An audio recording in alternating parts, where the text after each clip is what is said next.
Hello everyone, it's Jordan from Migraine Rescue, and today we have a really special episode with Dr. Dan Kalish.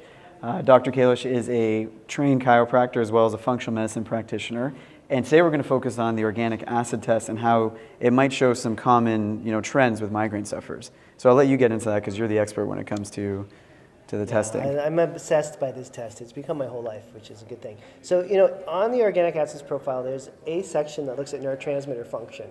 And it's roughly broken down into two portions. The top portion looks at stress-mediated factors that would cause neurotransmitter depletion. And then the second portion looks at the inflammatory markers like kynurenate, quinolinate, and picolinate that indicate that there could potentially be inflammatory-generated depletion of neurotransmitters. So when we see those markers show up, we know that there's some combination of serotonin, dopamine, norepinephrine, or epinephrine depletion. And we'll get into the detail of the test. You can often see which neurotransmitter pathway might be the most impacted. And the ones that we see that are most consistently related to migraines would be the serotonin pathways. And serotonin, named right for what it does when it was originally discovered, sero, meaning the bloodstream, and tonin, tonifier, right? So serotonin has a really strong role to play in the contraction and relaxation of blood vessels. So we often see migraines that could be generated by either stress or inflammation that's depleting serotonin. And it's not the most complicated solution. Basically we use 5-HTP. I like to use it in pretty hefty dosages. Typically for migraine sufferers, we'll start off with 100 milligrams 3 times a day and see what the response is like. And then depending on the labs and depending on the person, sometimes we combine that with tyrosine as well.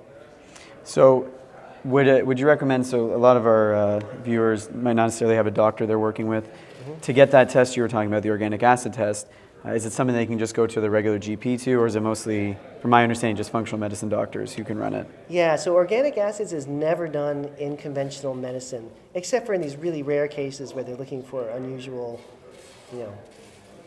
defects of metabolism. But yeah, so a conventional doctor wouldn't understand this and really stuck with naturopath, chiropractor, medical doctor, acupuncturist, someone that does functional medicine assessments. Yeah. Okay. And I know you were mentioning the high dose 5-HTP. Is it something you'd recommend as sort of a blanket to most migraine sufferers, or is it key for them to get testing so they can make sure that that's the pathway that's off? Well, my whole career is based around testing. Okay. However, I don't believe that there's a whole lot of harm that could happen from taking 5-HTP if you didn't need it. You would probably get sleepy, and I mean, the main thing I think in terms of patients using supplements on their own without a doctor supervising is if it doesn't work, give it a bottle or two, a month or two. If it doesn't work, then fine, just move on and try something else. If it does work, that's where people get into even more trouble. So let's say you take the 5-HTP and your migraines completely clear up. What does that mean? It might mean that you're inflamed. It might mean that you were really stressed.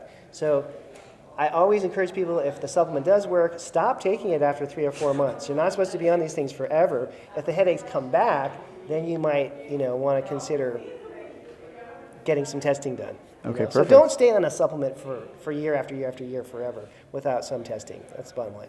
Okay, thank you very much. You bet. Have a good one. Thanks.